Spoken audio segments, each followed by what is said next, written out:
Pode 13h10, querem esperar mais algum minuto? Tá Sou bom, bem democrático, tá? Comecei a gravar aqui também, tá? Aí é? Pronto. Beleza. Bom, então vamos dar início, né, ao nosso seminário, com o primeiro seminário do ano, com o professor Davi Lima, da Universidade Federal de Alagoas, que fez doutorado no INPA, sobre a supervisão do Gugu, que todos conhecem, né? Terminou em 2017. A partir daí, foi para a Universidade Federal de Alagoas, né, que hoje trabalha até hoje. É um dos colegas que temos lá. E é um dos que encabeçam o grupo de Sistemas Dinâmicos, né? Que, tirando o Kresley, que é o mais experiente, a maioria, né? Todos são jovens. Bom, o Davi trabalha com sistemas dinâmicos, com uma parte de sistemas dinâmicos que eu acho muito bonita, apesar de entender pouco, mas eu acho muito bonito pela sua complexidade, né? Que tem relação com como é que usa técnicas de sistema dinâmico para abordar problemas de teoria dos números, tá? Ele vai falar, o título da palestra dele é A Dinâmica dos Espectros Clássicos de Lagrange e de Markov. Davi, você tem 50 minutos, 1 hora? Beleza. Massa. Pode começar, tá? Obrigado, Wagner, e obrigado pela apresentação. É um prazer, né, a gente poder estar organizando junto com vários de vocês aqui o Dinâmica Arretada, fortalecendo o grupo de Dinâmica no Nordeste. Também é um prazer poder falar para vocês um pouco dessa área que eu também acho muito bonita, né,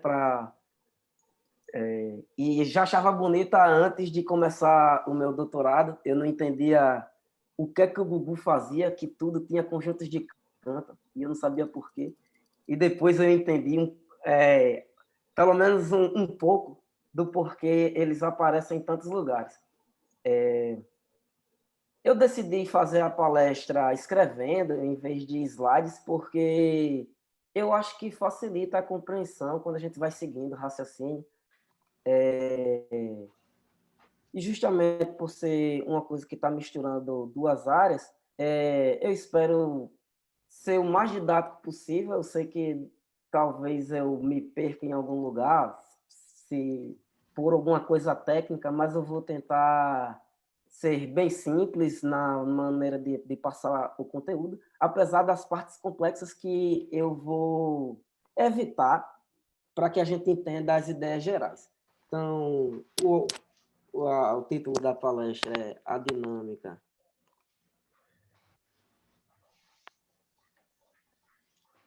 dos Espectros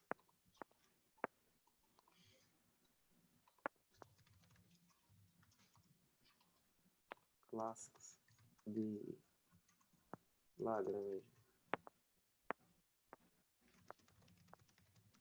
e de Markov. Então, eu vou começar apresentando quem são esses espectros clássicos de Lagrange e de Markov, né? Bom, vou começar aqui com a MetStar, né? Eu caí, foi? Não, Tá bom. Não? Ah, tá, beleza. Ah, tá, apareceu um aviso, eu fiquei... Então, vou começar com a estrela da matemática, π, uma das estrelas da matemática, 3,14, 15, 9265. E aí, eu vou parar por aqui, não vou aloprar com esse negócio. Que a gente já sabe hoje que são um número irracional, de fato transcendente. Esses números, quando eles apareceram, causou até morte, né, na escola pitagórica, onde tudo se acreditava que era no máximo racional. Então, bom, como é que a gente pode... Bom, uma vez que é denso na reta, a gente sempre pode aproximar π por números racionais, né? Então, não é um problema difícil aproximar π por números racionais. Por exemplo, eu poderia simplesmente, olhando a base, eu escrevi aqui π na base decimal. Então, eu poderia muito bem aproximar π com 314 dividido por 100. Eu sei que aqui eu vou ter uma aproximação racional do π.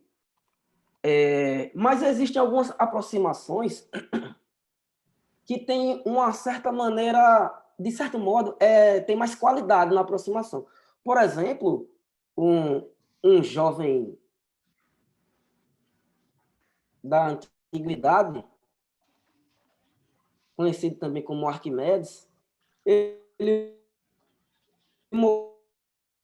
mostrou que π era bem aproximado por 22 sobre 7. Então, assim, a gente tem aí que, pelo menos a custo de escrita, né, nós usamos 3 dígitos ali para escrever o 22 sobre 7. No outro, a gente escreveu 314, 6 dígitos. Né? Computacionalmente, se a gente fosse escrever, isso já é um ganho. Mas, de fato, a qualidade da aproximação é muito boa. 22 sobre 7 tem um erro de 1 sobre 700, que já e π menos 314 sobre 100 é maior que 1 sobre 700. Então, eu tenho essa aproximação que é uma boa aproximação. Além disso, eu ainda tenho uma segunda aproximação boa que eu vou escrever aqui, que é π menos 355 sobre 113 é menor que 1 sobre 3 vezes 10 a sexta, e isso é menor que π menos 3.141.592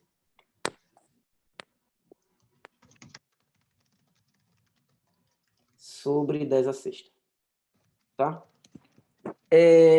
Então, aqui a gente está vendo que tem alguns números racionais, eles aparecem aqui nesse momento de maneira misteriosa e aproximam muito bem esse meu número irracional.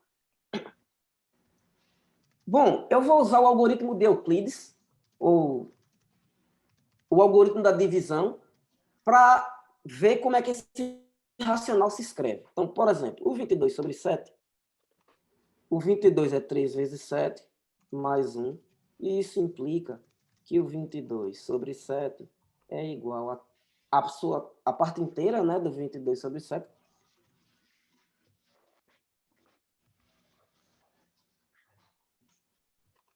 mais 1 sobre 7. Beleza. Já o 355 sobre 113, ele é igual a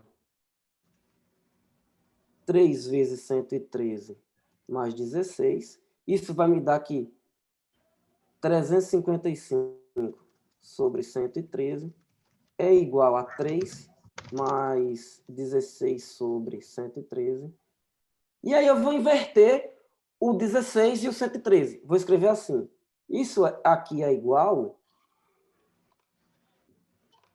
Isso é igual... Ué, não consigo mais escrever.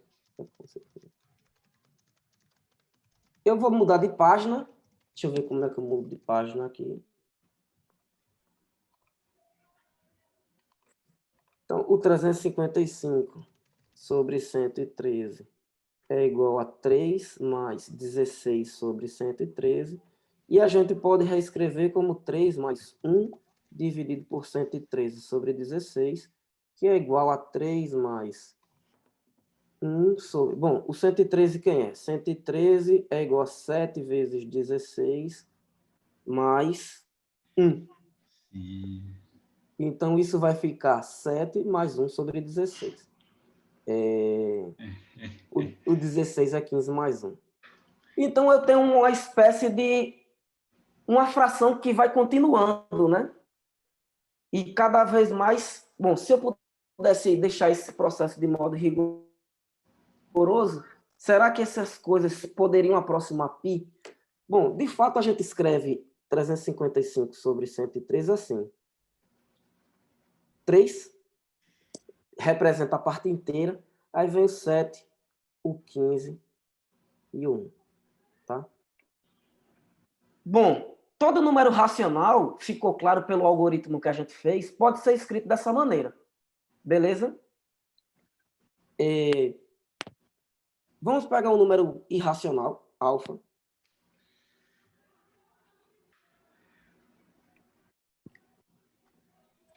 Ele também pode ser representado como uma fração continuada como essa, que a gente escreve assim. Alfa igual a 0 mais 1 sobre A1 mais 1 sobre A2, por aí vai. Então, isso está bem colocado, está bem definido. A sequência de números racionais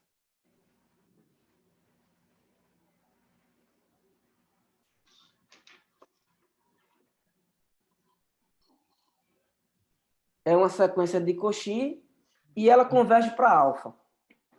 Tá? Então, essa expansão em fração contínua. E nós sabemos, né, de dinâmica, que nós temos uma dinâmica associada ao algoritmo de fração contínua, que é o mapa de Gauss. Tá? Então, poderíamos pensar em estudar números irracionais com o auxílio do mapa de Gauss. Beleza? Então, deixe-me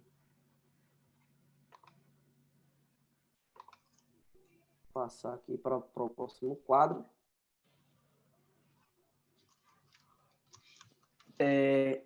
Certo. Então, o que é que acontece? Por que é que esses racionais... Bom, então vamos lá, recapitulando. Eu escrevo o alfa assim.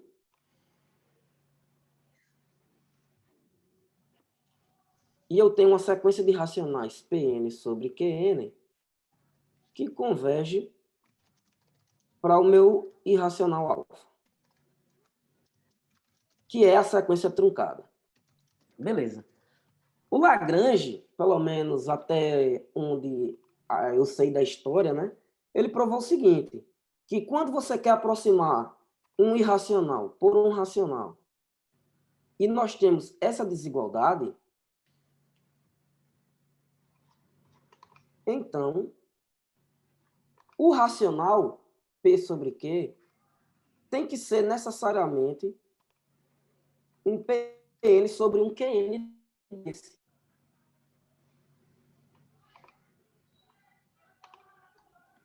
Certo?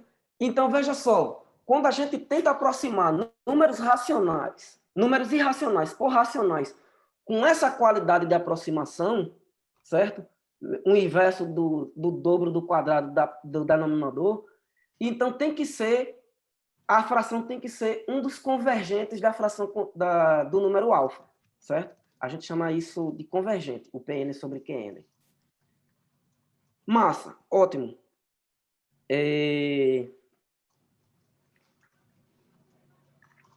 Tá, então, quando existem algumas relações, né, todas elas que podem ser provadas por indução, que nos permitem fazer o seguinte. Bom, deixa eu ver o seguinte. Tá, então eu sei que isso aqui vem sempre de uma fração contínua. O Dirichlet, no século XIX, ele tinha provado o seguinte, alfa menos P sobre Q menor que 1 sobre Q quadrado tem infinitas soluções racionais.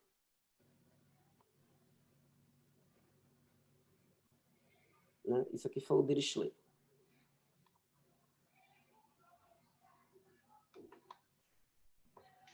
Pouco tempo depois,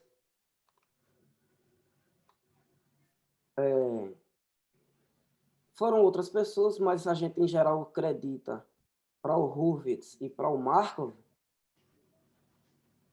eles provaram o seguinte, que a inequação alfa, para qualquer irracional, né, para qualquer irracional alfa, a inequação alfa menos P sobre Q menor que 1 sobre... Aí eu coloco uma constante aqui, que é maior que 1, né? Então, essa inequação tem infinitas soluções racionais.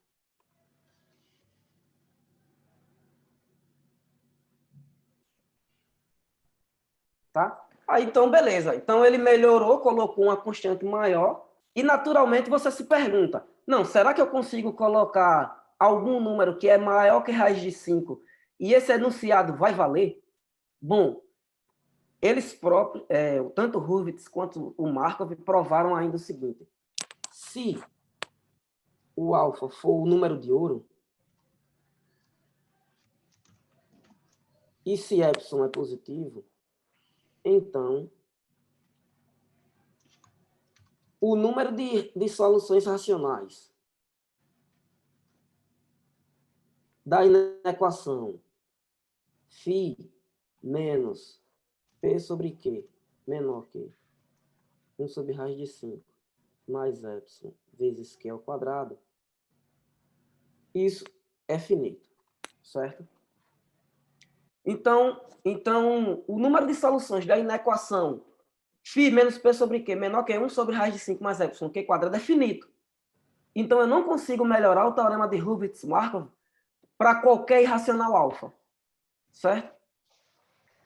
Naturalmente, surge a outra pergunta. Se você me der alfa, qual é a melhor constante que eu poderia colocar aqui? Ô, Davi, eu tenho uma Oi? pergunta. Pode perguntar. Mas nessa aproximação, você tem informação que esse racional deve ser da forma convergente, como na outra? Porque está um pouco mais fina, né? Na outra, quando... Como raiz de 5 é maior... Como raiz de 5 é maior que 2, Wagner? Né? Beleza. Entendi. Ele vai ter que ser verdade. convergente. Então aí, Entendi. beleza. Então aqui, nesse caso, a gente já vê o seguinte. Se nós quisermos estudar o seguinte problema, deixa eu passar aqui para falar. Foi me dado alfa.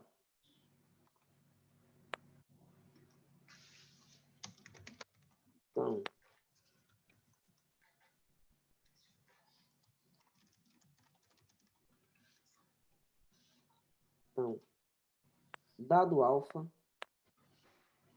irracional, qual é a melhor constante onde alfa menos P sobre Q menor que 1 sobre K quadrado tem infinitas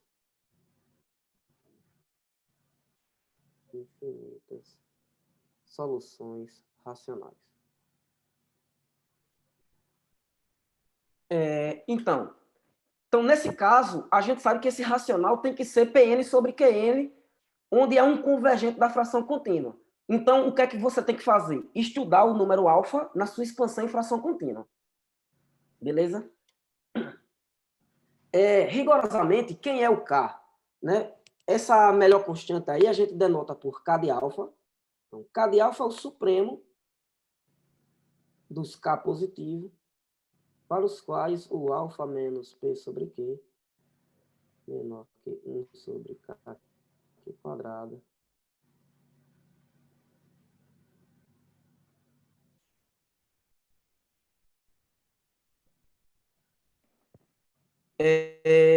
e tem uma fórmula explícita para eles. Como é que a gente pode achar uma fórmula explícita para o K de alfa? Então, eu vou escrever a fórmula. Então, é o seguinte, vamos escrever o alfa em sua expansão em fração contínua. Então, o alfa é igual a 0, A1, A2.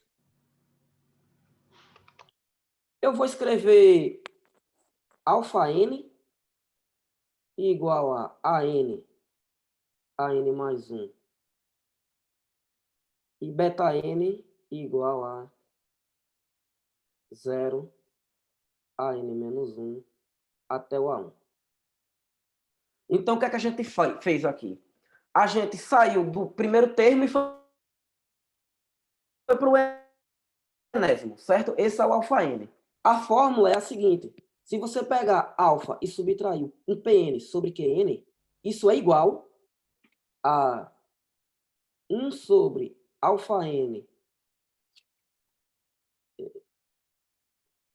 alfa n mais 1 mais beta n mais 1 vezes Qn ao quadrado. Opa, então, bacana. Então, se é a melhor aproximação e se eu quero infinitas soluções racionais, então o K de alfa é o limsup do alfa n mais o beta n. Beleza? Tranquilo. Então, vamos lá. Vou para a próxima página. Então, logo, K de alfa é igual ao limsup de alfa n mais o beta n. Temos a fórmula para K de alfa. Olha só. Quando alfa é igual a 1 mais raiz de 5 sobre 2, a expansão em fração contínua desse carinha é 1, 1, 1. É tudo 1. Tá? Então, o alfa n e o beta n são essencialmente as mesmas coisas.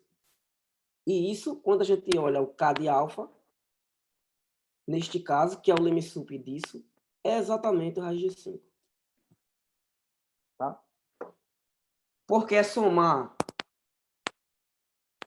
raiz de 5 mais 1 sobre 2, que vai ser... Bom, deixa eu escrever aqui. Isso aqui é o alfa n. O beta n é raiz de 5 menos 1 sobre 2. Então, quando a gente soma, dá o raiz de 5. Quer dizer, é isso. O limsup acaba dando raiz de 5, tá? Que é finito, então não é um irracional. Então, K de alfa, nesse caso, é a raiz de 5, que a gente já sabia pelo teorema de Hurwitz-Markov. Tem um probleminha agora, que é o seguinte. Veja que quase todo número, então, nós temos seja G de 0,1 em 0,1, o mapa de Gauss.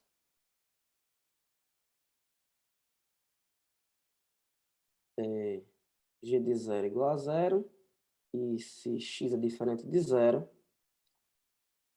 G de x é igual a 1 sobre x módulo 1. Beleza. Deixa eu escrever 1 sobre x menos a parte inteira de 1 sobre x. Isso é o que dá o algoritmo de fração contínua do x. É esse mapa, o mapa de Gauss. Esse mapa ele tem uma medida invariante e ergódica, que é equivalente à medida de Lebesgue. Licença. Segue pelo teorema de Birkhoff que K de alfa vai ser igual a mais infinito para Lebesgue quase todo ponto.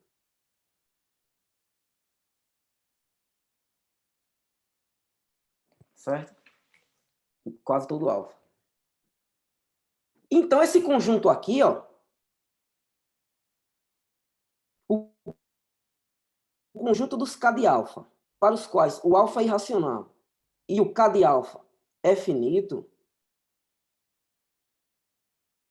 ele é a imagem de um conjunto excepcional, né? Porque o conjunto dos alfas, que tem K de alfa finito, é pouquinho no sentido da teoria da medida. Beleza. Esse conjunto está codificando várias propriedades aritméticas, né? Porque ele é o que dá o conjunto das boas aproximações de números racionais. Ele é conhecido como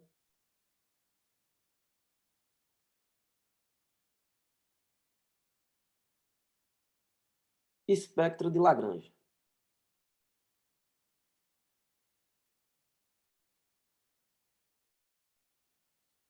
Certo?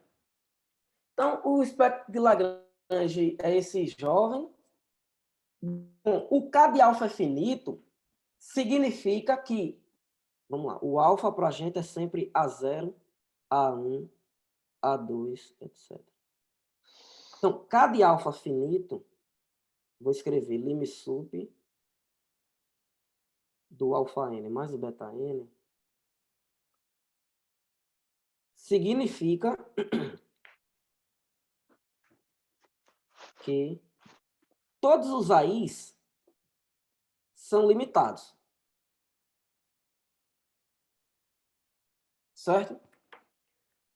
Porque se você tiver uma sequência que vá para infinito de AIs, então o limsup vai ser infinito. Beleza? Tá. Vou fazer agora uma figura com n igual a 2, por exemplo. Então, para n igual a 2, considere C de 2, eu vou escrever assim, o conjunto dos irracionais no intervalo 0, 1,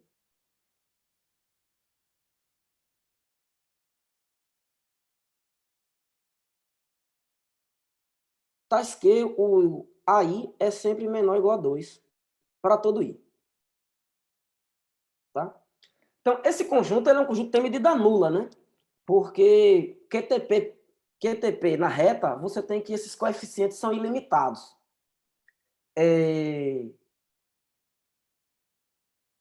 Mas, mais do que isso, C2 é um conjunto de Cantor, dinamicamente definido.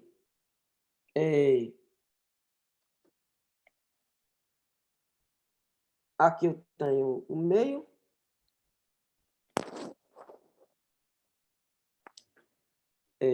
Nós temos aqui um ramo do mapa de Gauss.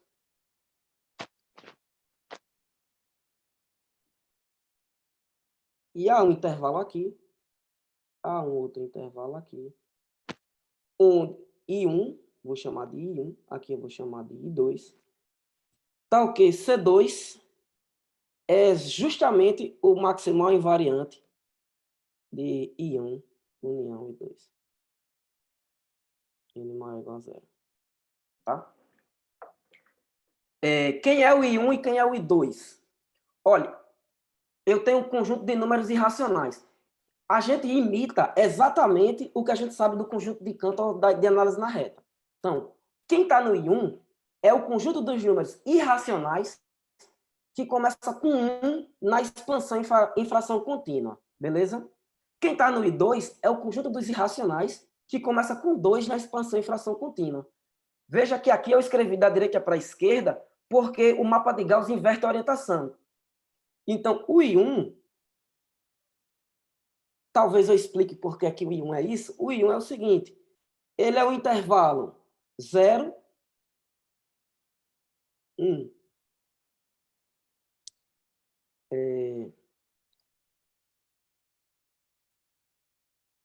Deixa eu apagar aqui. 1, 2. 0, 1, 2, 1. Esse é o I1. O I2 é 0, 2, 1, 2, 0, 2, 2, 1. Tá? Então, falta fechar aqui. Então, o I1 união 2 é uma partição de o I1 e 2 formam uma partição de Markov para o C2. E a gente poderia fazer isso para qualquer N dado. Se você me der um N, eu considero o conjunto dos caras que as entradas são limitadas por N. E nós temos um conjunto de Cantor regular. Beleza. Agora, vamos para... Oi, Yuri. Para ver que ele é maximal invariante, você não bastava tomar os intervalos. Não era suficiente tomar o intervalo meio 1 e o intervalo... Podia. Você fala 1/3 no caso, né? Isso. Beleza. Podia ver que ele era maximal invariante desse cara, assim. Eu botei porque a partição de Markov, ela é importante, porque de fato ela é importante para construir outros conjuntos de Cantor que vão aparecer. Conhecer quem é a partição de Markov. Porque, como eu falei, o I1 é o conjunto dos pontos conjuntos irracionais que começam com 1 na expansão e fração contínua. Caracterizar que é esse cara aqui,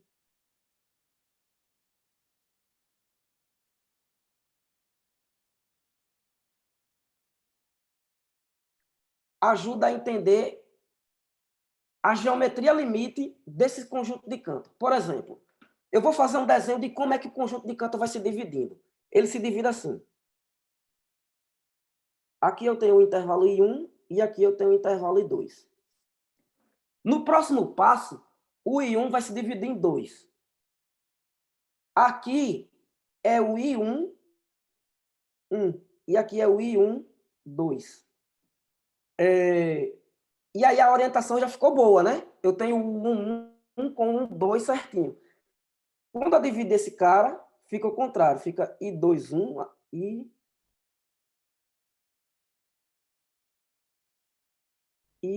1, 2, 1 aqui. Estou dizendo que eu botei o 1 do lado direito aqui. Enquanto aqui está o I1, 2, 2. Esse cara é o conjunto dos pontos que começa com 1, 2, 2 na expansão e fração contínua. Em algum momento, eu quero estudar esse tipo de conjunto. C2, interseção IB.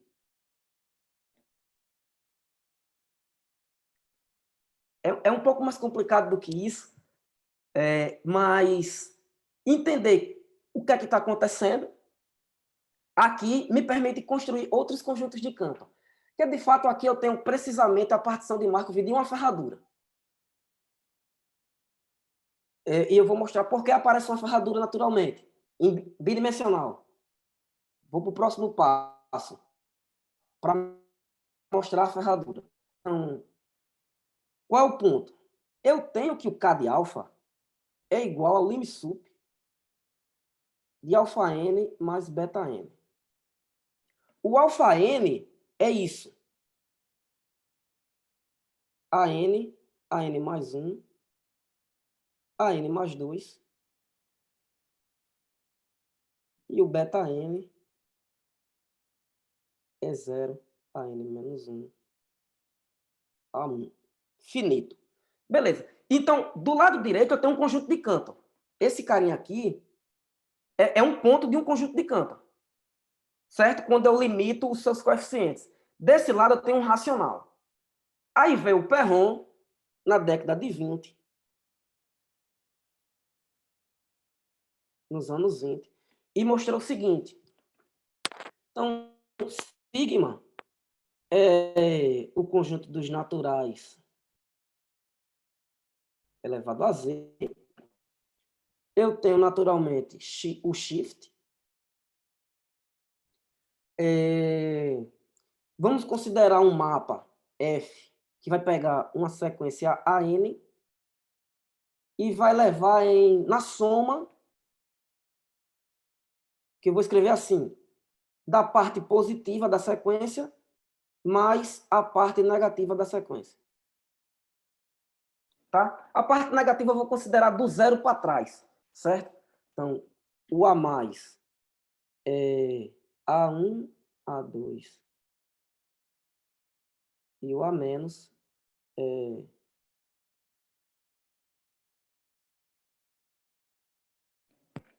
tá? Ao Perron não é muito difícil provar isso. O espectro de Lagrange, de fato, é o seguinte. Vamos rapidinho passar aqui. O sigma n translada em n casas a minha sequência. Então, o espectro de Lagrange, de fato, é igual ao lim_sup. N pode ser para frente ou para trás. Vou botar aqui. F sigma n de θ, onde θ é uma sequência em sigma. Então, esse é o espectro de Lagrange. Vamos chamar, para simplificar, isso de Lθ. Tá? Lθ é isso.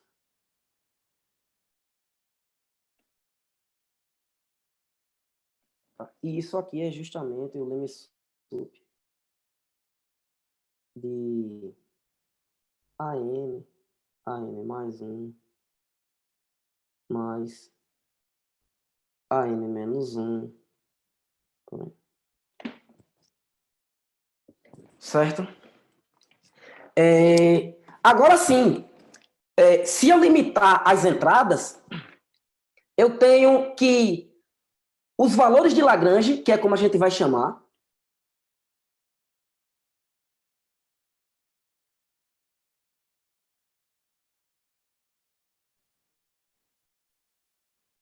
o valor de Lagrange de θ é a imagem, ou é o limsup, né, desse observável da soma desses dois caras que estão em conjuntos de Cantor, certo? Então, bom, a gente pode considerar, por exemplo, no caso do C2, considerar C2 tio é a translação por inteiro do C2. Então, nós temos uma ferradura, que eu vou escrever lambda 2, que é C2 tio cartesiano C2. Tá? E eu tenho a projeção x mais y. Essencialmente, essa f, ela tá... o que é que essa f faz, né? A minha f soma a parte positiva com a parte negativa. Então, é como se nós tivéssemos uma função de duas variáveis. É como não, de fato né? Tem uma função de duas variáveis. Pega esses dois caras e leva em x mais y. Tá? Então, esse é o meu observável. E eu tenho uma dinâmica, que é o shift. Beleza. Bacana. Então, apresentado o espectro de Lagrange, já eu irei voltar para ele para a gente ver um pouco mais de dinâmica sobre ele. Até aqui, a dinâmica é uma dinâmica simbólica, de fácil compreensão, né? Bom. Aí, como se não tivesse nada a ver com nada, a gente considera o conjunto Q, o conjunto das formas quadráticas, seja que esse conjunto aqui, eu vou normalizar b² menos 4ac igual a 1. Isso é o conjunto das formas quadráticas indefinidas, ou seja, toma valores positivos e valores negativos, beleza? Um problema de geometria aritmética é achar o ínfimo de formas quadráticas indefinidas sobre o látice. Então, vamos chamar m de f igual ao ínfimo das f. Desculpa.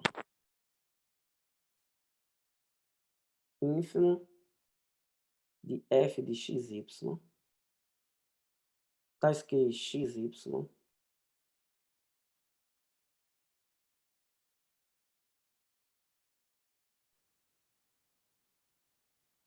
tá?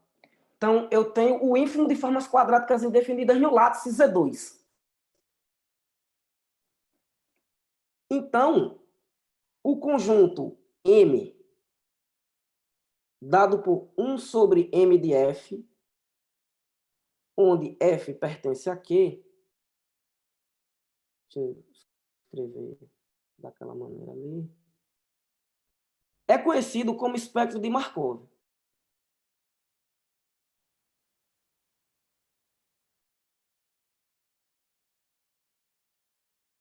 E, aparentemente, ele não tem nada a ver com o espectro de Lagrange. Um é o estudo de aproximações de números irracionais por racionais, e o outro é o ínfimo de formas quadráticas indefinidas sobre o látice, excetuando a origem. O que eles têm em comum? Bom, a caracterização... Bom, o Markov, ele provou o seguinte, que o Lagrange, interseção menos infinito 3, é igual ao Markov, interseção menos infinito 3.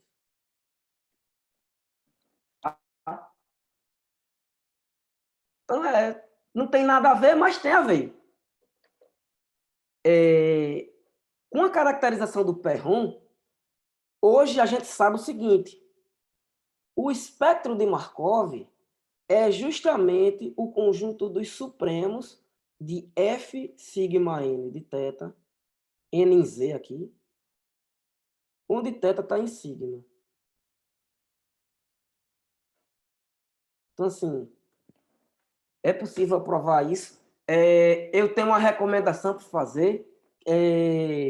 Quem quiser conhecer um pouco mais sobre isso, vocês podem procurar o seguinte livro.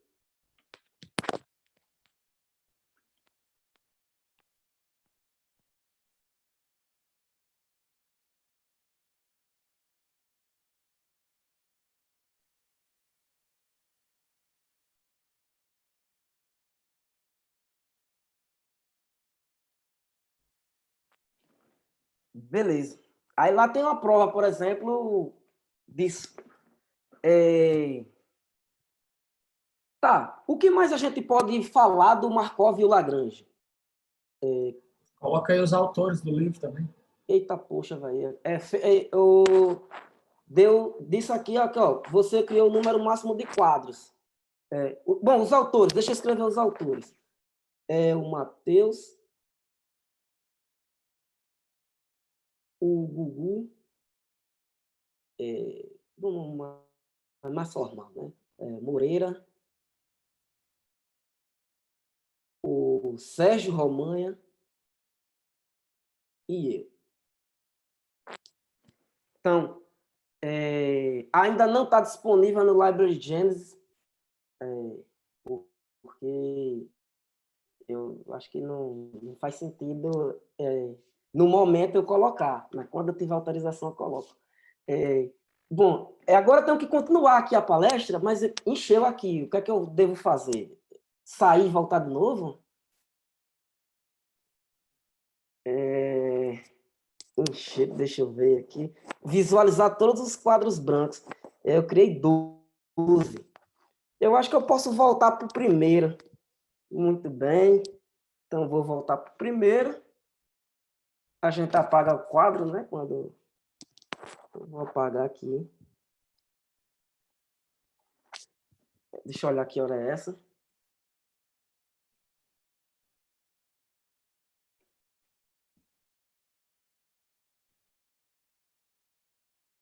Ué, o que aconteceu?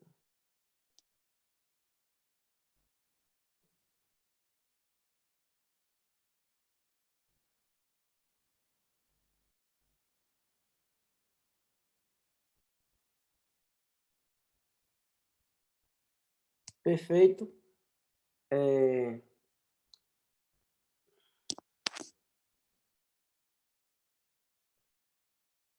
Bom, tá todo mundo vendo aí, tranquilo, pessoal? Acho que... Bom, ô Wagner, que você pode me dizer aí a hora? Tá aqui no relógio. Beleza, maravilha. Então, o que mais a gente tem entre o espectro de Markov e Lagrange? Bom, por exemplo, a gente tem que o Lagrange está contido no Markov e ambos são fechados.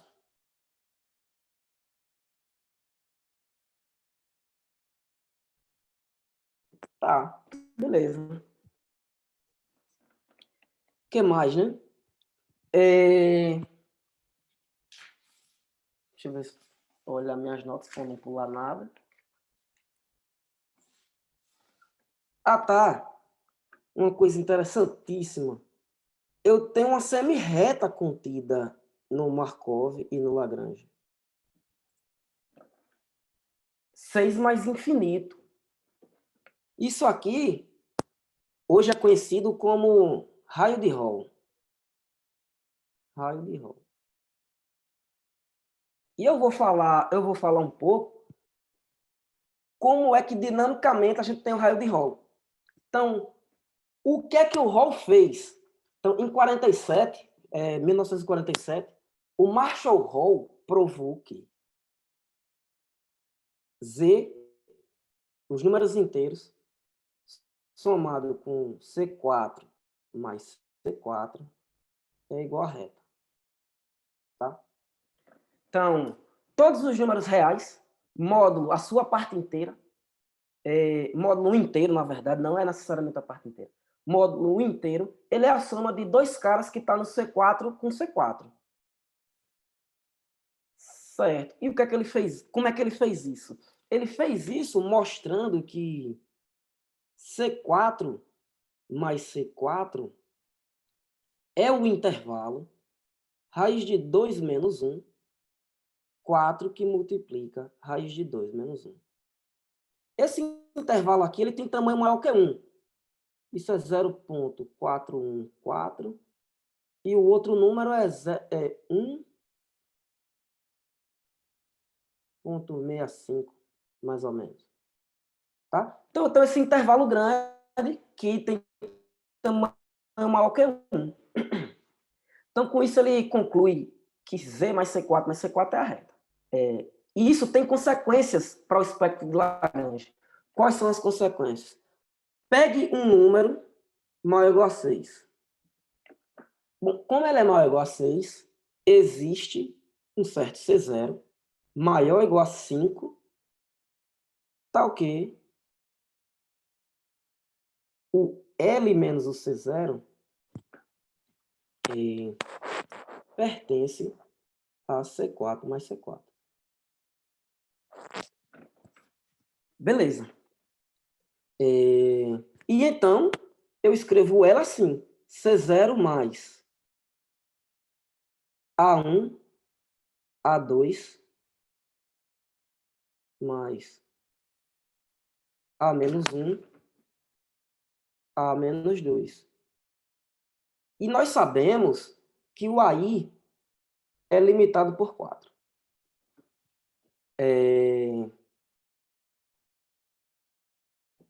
O que é que eu quero? Eu quero achar uma sequência θ tal que o seu valor de Lagrange seja o L. Então, a gente pega, eu vou ver mais uma vez tudo aqui e vou apagar o próximo quadro.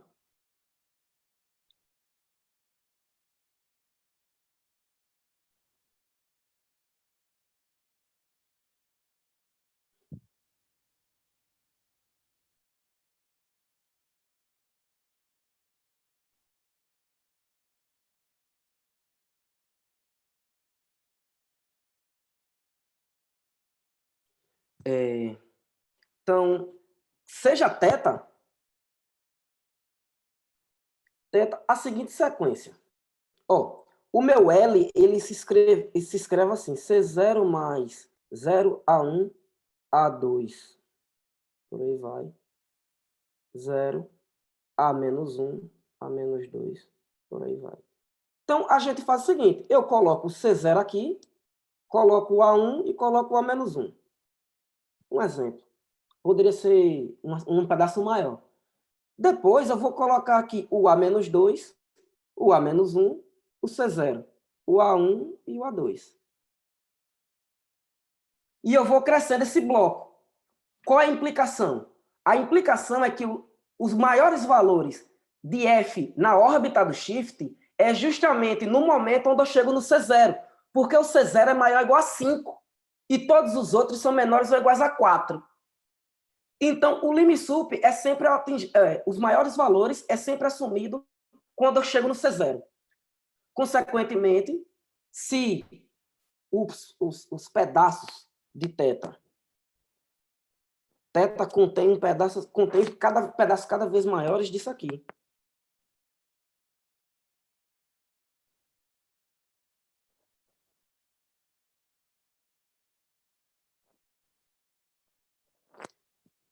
Então, o limsup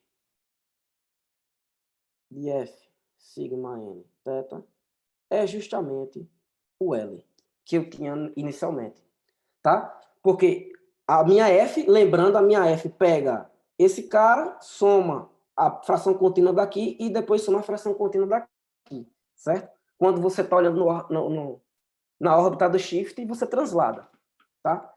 Então, a gente achou o raio de Hall como uma consequência de que C4 mais C4 é um intervalo, tá? Então, a soma dos conjuntos de Cantor ser um intervalo foi útil, tá?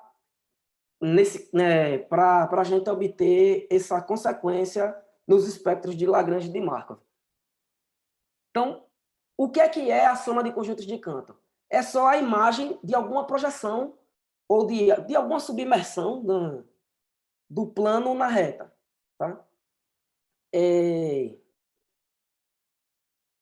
Beleza. Problemas, né? Há algumas consequências ainda que foi o seguinte, mostraram em algum momento, na década de 70, dois caras chamados, um cara chamado Checker e outro cara chamado Freiman, eles provaram que isso contém um intervalo grande, um intervalo, deixa eu escrever um pouco melhor, C3 mais C3 contém um intervalo I. E, como consequência, eles mostraram que raiz de 21 mais infinito está contido no espectro de Lagrange. Tá? Massa. E, finalmente, vamos aqui para a próxima página aqui.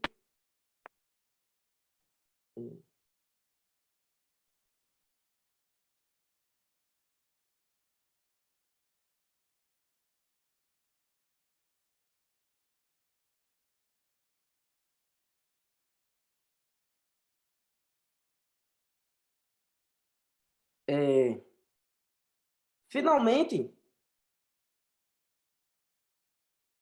eu deixo a pergunta. É verdade que o interior de C2 mais C2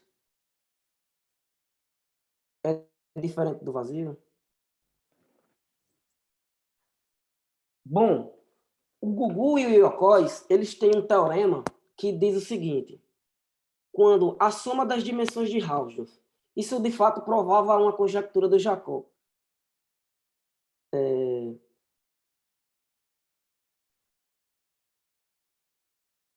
Quando a soma das dimensões de Hausdorff é maior que 1,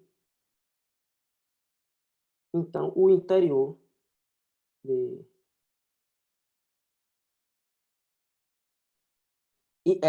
só para deixar claro, o teorema não é isso. Isso genericamente acontece, tá? Genericamente, na topologia dos conjuntos de Cantor regulares, você tem que, quando a soma das dimensões de Hausdorff é maior que 1, o interior da soma é diferente de vazio. Tá, e aqui você usa o critério do compacto recorrente, que é uma coisa super técnica. Beleza. Então, eu deixo a pergunta aí, é uma pergunta bem interessante. Certo.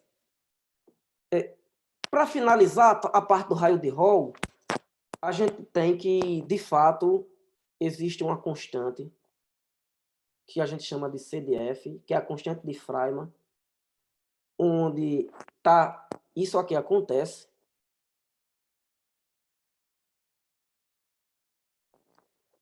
CDF é aproximadamente 4,5278. Certo. Então, por muito tempo, foi perguntado o seguinte, olha, está parecendo que o Markov é igual a Lagrange. Será que o Markov é igual a Lagrange? Será que o Markov é igual a Lagrange? O Freiman mostrou que não. O Markov tem um ponto que o Lagrange não tem. Tá? E hoje tem uma compreensão dinâmica do que significa isso. O Gugu, ele provou o seguinte, isso é um teorema muito interessante. Ele mostrou que a dimensão de Hausdorff de qualquer pedaço do Lagrange coincide com a dimensão de Hausdorff de qualquer pedaço do Markov. E isso é uma função contínua de T.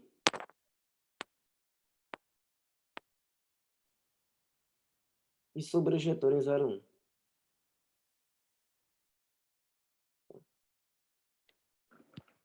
Beleza.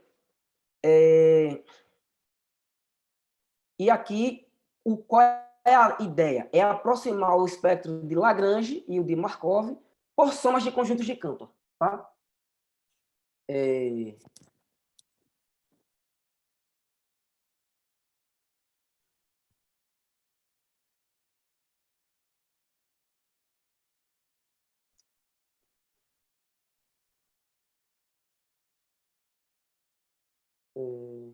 Estou tentando mudar aqui o quadro. Certo. Meu tempo tá bem... Eu comecei o quê? 3h15, né? Então, eu tenho uns 10 minutinhos. Uns 15 minutinhos. 15 minutinhos é suficiente.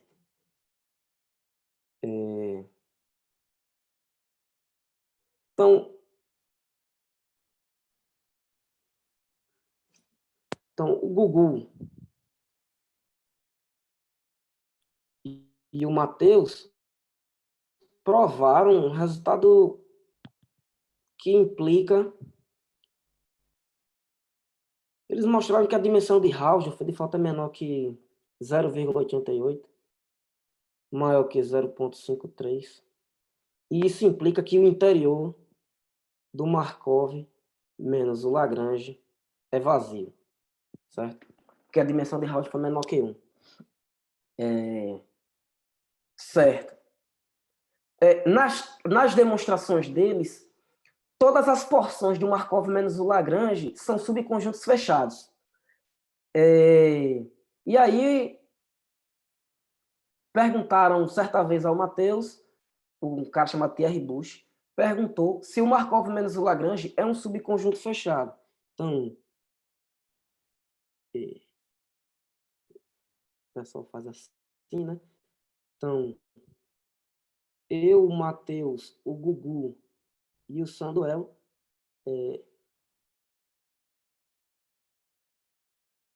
a gente mostrou que o Markov menos o Lagrange não é fechado.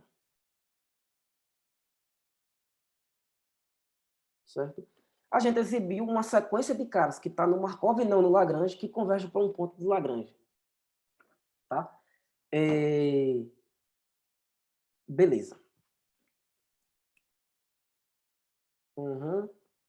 Bom, e para finalizar essa parte do espectro clássico, para falar do puramente dinâmico, é conhecido que o Lagrange é o valor dos valores de Lagrange quando θ é um ponto periódico do sigma, do shift. É o fecho disso. Tá? Beleza. Tá. Então, tudo que está aí pode naturalmente ser generalizado para qualquer função de fato e um conjunto invariante, um subconjunto invariante.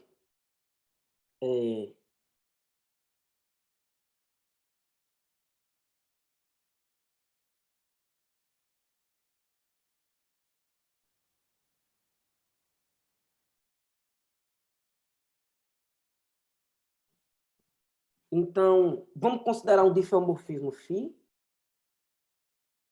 de uma superfície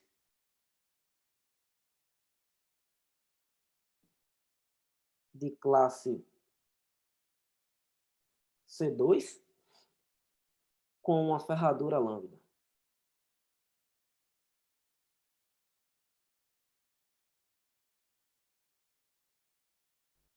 Quem é o espectro de Lagrange associado a essa ferradura? Bom, é o conjunto do Slim-Sup de f. F é uma função, é um observável. Então, f φn de x, onde x está em lambda. E o espectro de Markov, só imitação da generalização de fato do espectro clássico.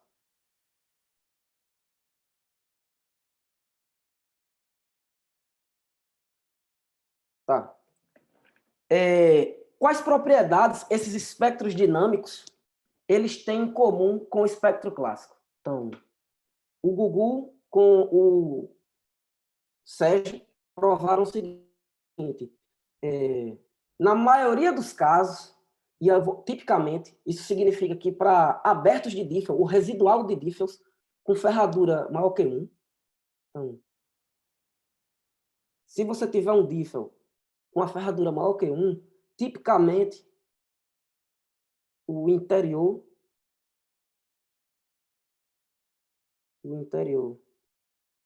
do espectro de Lagrange é diferente do vazio. Tá? Isso está na direção do raio de Hall, que mostra que tem um intervalo lá. Mas não é simples ter raio de Hall no caso dinâmico, porque as imagens têm que colar muito bem. Em particular, o espectro de Markov também tem interior não vazio, porque também acontece que o Lagrange está sempre contido no Markov.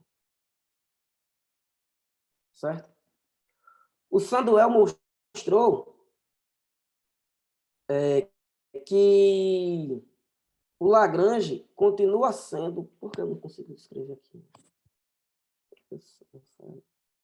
O Sanduel mostrou que isso é o fecho dos Lx. Isso aqui é Lx. X é periódico para φ. Que é o análogo do que eu fiz anteriormente. Tá, então temos dois resultados análogos. Tem mais alguma analogia? Tem. Aqui.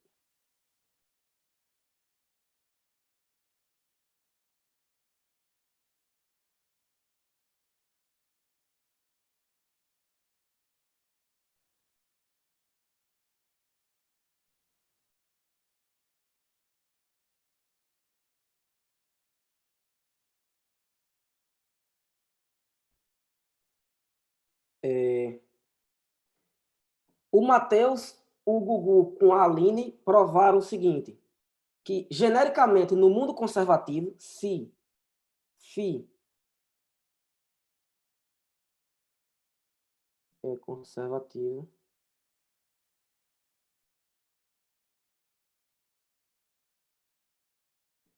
tem uma hipótese na ferradura, mas essa hipótese já foi retirada, então eu vou só escrever só assim. Então, a dimensão de Hausdorff do Lagrange até menos infinito t coincide com a do Markov até menos infinito t. Tá? Esse φ aí é um Diffel, é? Φ é Diffel, é. Toda teoria que eu conheço é com Diffel. Assim, tipo, sempre eu tenho uma dinâmica inversiva. Aí quando você perguntou, eu fiquei pensando. Bom, então, isso aqui é contínuo. Então, generaliza aquele outro caso, né? Então, isso aqui é contínuo. E sobre ter interior não vazio? Tem interior... Será que a gente pode? Bom, então, isso aqui foi o Matheus. Deixa eu apagar aqui. Foi a Aline Cerqueira, Matheus e Moreira. 2018. Genericamente. Se... Genericamente. E também é genericamente em F. A F também tem que ser de classe C2. Tá? Genericamente no mundo C2 para o observável e é genericamente no mundo conservativo. Porém, isso é falso. Porém, o que é falso? É falso o seguinte, que o interior do Markov menos o Lagrange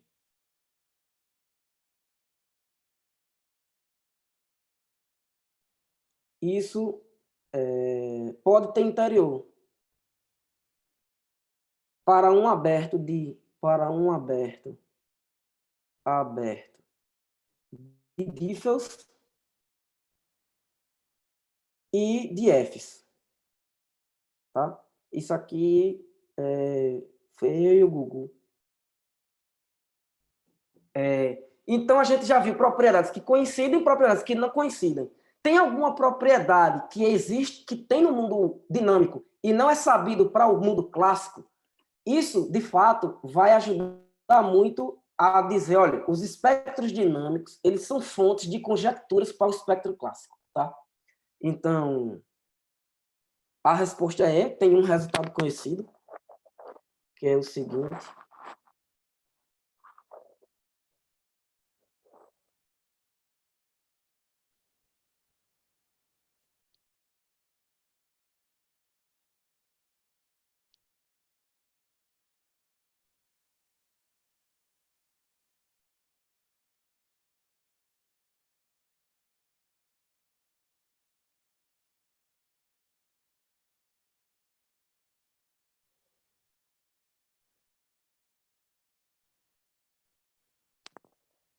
Eu chamo de teorema de transição de fase.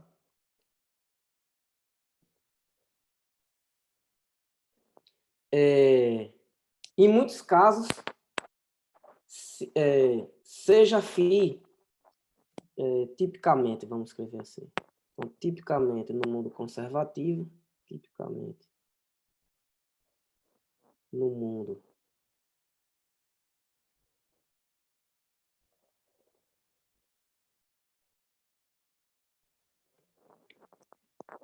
onde φ tem uma ferradura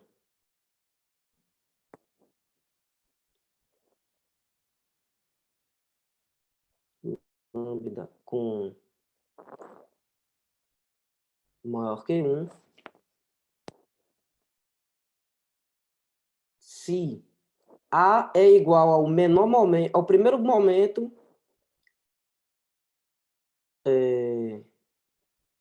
onde aquela função do Matheus, da Aline e do Gugu, isso é igual a 1.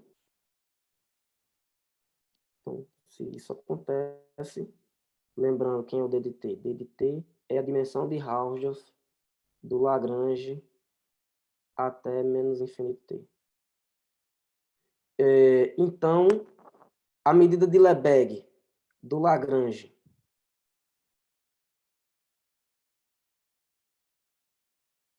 antes desse A é 0 e o interior do Lagrange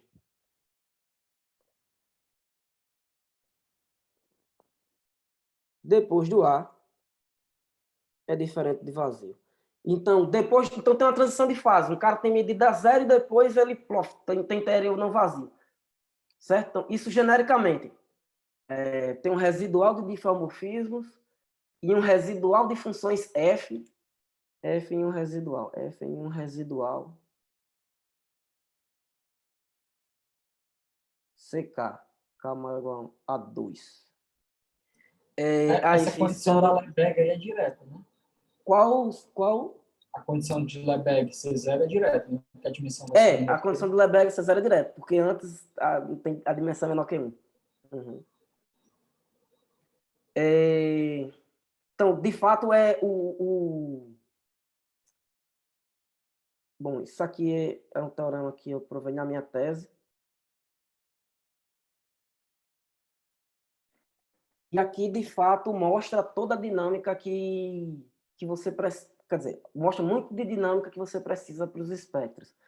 Em particular, esse teorema, se esse teorema fosse verdade para o caso clássico, o que aconteceria? Eu preciso dizer quem é a dinâmica dos espectros clássicos. Então, eu vou falar dela agora. Então,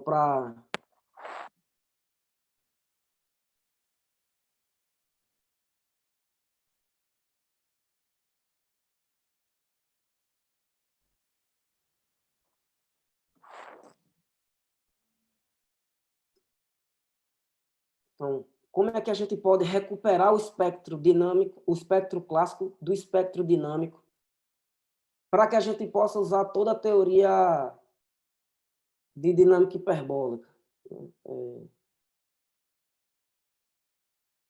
E dar conjecturas, né? Porque a gente está falando de coisas residuais e lá no shift não vai ficar meio esculhambado isso aí.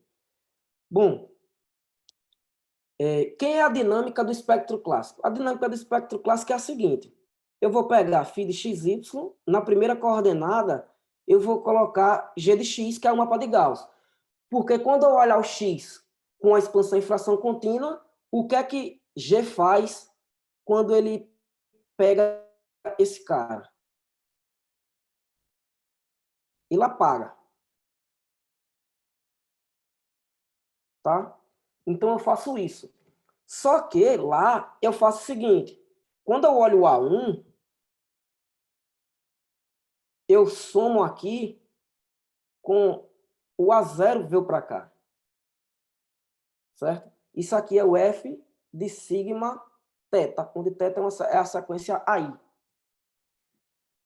Eu quero imitar isso. Então, aqui a gente coloca a parte inteira do 1 sobre x, a parte inteira do 1 sobre x é o A1, é o A0, e aqui eu coloco o y.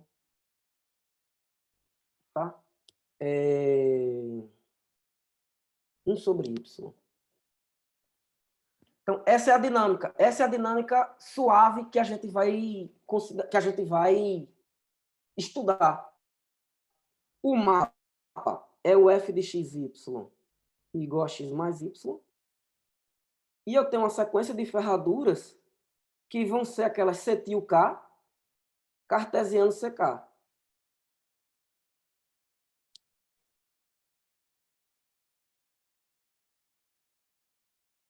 Certo?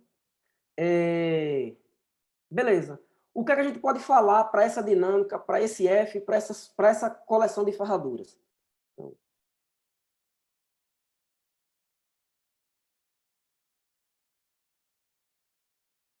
para todo K diferente de 3, o espectro de Lagrange dessa F com essa ferradura aqui coincide com o espectro clássico até a raiz de menos infinito, raiz de K ao quadrado mais 4K. O Markov também. Markov coincide com o Markov, interseção menos infinito, raiz de K ao quadrado mais 4K. Então, nós temos a dinâmica suave, a gente pode botar essa dinâmica na esfera, por exemplo, né?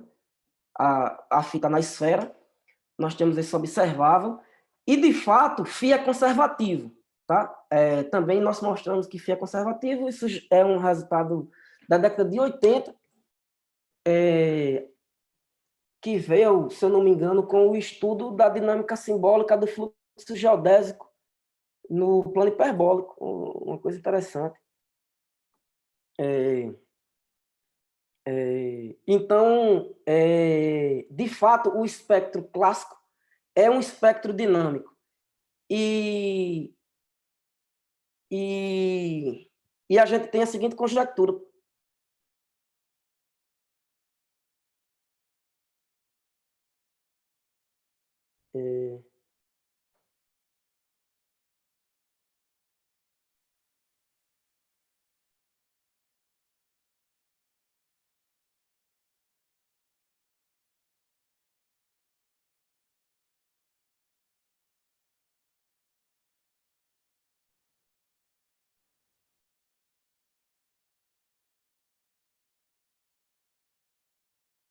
A conjectura é a seguinte. Para o espectro clássico,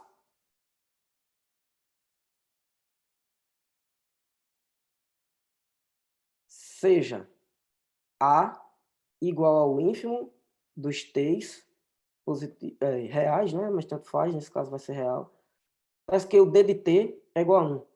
Onde o d, lembrando, é aquela função que é a dimensão de Hausdorff do Lagrange até o t. Tá? Esse A é aproximadamente, acredita-se que ele é 3.3343, alguma coisa. Tá? Seja A esse cara. Então, o interior do espectro de Lagrange, interseção A mais delta, né? É diferente do vazio. Ou seja, a gente tem a transição de fase para esse espectro. Tá? Nesse momento, eu acho que essa conjectura é bem difícil, porque essa conjectura é verdade no caso dinâmico genérico, que foi o teorema da minha tese. Só que lá, eu acho uma série de conjuntos residuais que dependem da geometria fractal de várias ferraduras e de subferraduras e de maximais invariantes que aparecem para o Diffel. Então, há uma um residual de Diffels que tem uma propriedade e ainda tem um residual que vem do teorema de Moreira e Ocóis. Então, com essas duas coisas, a gente tem o teorema de transição de fase. Para esse caso, nós temos que provar, uma técnica possível é provar tudo que diz o Moreira e Ocóis e provar tudo que é sobre a geometria fractal dos conjuntos lambda K. Deixa eu escrever aqui. É suficiente a gente considerar a geometria fractal do lambda 2, que é o C2, cartesiano C2. Então, para poder provar isso, em particular, se essa conjectura é verdade, essa conjectura implica que o interior de C2 mais C2 é diferente do vazio. Tá? Então, isso já implica. Então, pessoal, eu imagino que eu ter explicado aí como é que aparecem as ferraduras, como é que aparecem conjuntos hiperbólicos. Dessa vez eu não falei sobre pontos de M-L com mais detalhes, porque quem já viu minhas palestras só falo disso, então mudou um pouquinho. Então, obrigado aí, pessoal, e foi um prazer. Pode... Então, vamos agradecer aí o Davi. Bom, o nosso tempo está curto, né? Eu queria saber se alguém tem alguma pergunta. Pergunta rápida. Eu tenho uma. A resposta é sim ou não. Cortou. Como é que é, Yuri? Cortou? Com essa abordagem, mas com essa, acho que a resposta vai ser sim ou não, bem rapidinho. Com essa abordagem dos espectros dinâmicos, já foi possível obter alguma nova propriedade sobre os espectros de teoria dos números originais? Algumas das ideias de dinâmica a gente implementa nos espectros originais. Mas o único resultado que a gente tem para espectro dinâmico, que a gente não sabe se é verdade para o clássico, é essa conjectura. Ela vale para o dinâmico em geral, genericamente, mas nós não sabemos se ela vale no caso clássico. Todos os outros teoremas que a gente tem do caso dinâmico são verificações de coisas que a gente já conhece no caso clássico, mas que são difíceis de provar, bem difíceis de provar no caso dinâmico, sabe? Obrigado aí, pessoal. Alguma outra pergunta? Alguém mais? Então, vamos agradecer o Davi novamente. Obrigado, Davi. Aí, deixei você passar do tempo porque você é de casa, entendeu? Rapaz, eu falei devagar, cara, porque eu queria deixar, assim, em geral, as palestras sobre os espectros de Markov-Lagrange, sim, são tão corridas e sempre fica meio misterioso, tanta coisa. E, assim, inclusive, tem muita coisa misteriosa para mim, eu sei que tem coisa misteriosa para o Gugu, para o Matheus, para o Sanduel. E é bom falar mais devagar para a galera ir se inteirando do que é, né? Para não ficar uma coisa, que estranho essas ligações. Eu fui devagarzinho. Concordo, foi muito boa mesmo. Valeu, Davi, parabéns. Obrigado, pessoal. Tchau. Então, Yuri, finaliza aí com a gravação. Eu vou parar a gravação.